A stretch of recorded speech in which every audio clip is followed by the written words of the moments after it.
Makasika ny zavakanto kosa indray no fehezina tao anatina fampisehoana iray ny 5 taona ny akaran'ny bodo antsehatra fampisehoana izay azo ambara fa ny fampizaran'ny rehetra ny tsara teo ihany koa ny tsy atao anatin'izay 5 taona izay arahantsika ary ny sary tao anatin'ity fampisehoana ny tanterahana tetsy akorondrano ity.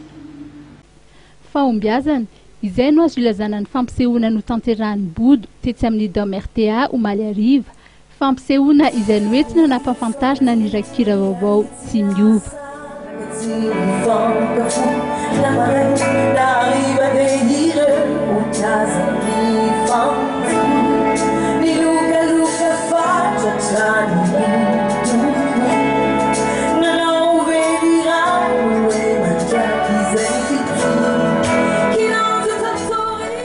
Tsy niova tokoa i bodo raha ny feo mangany sy ny talentany no resaina.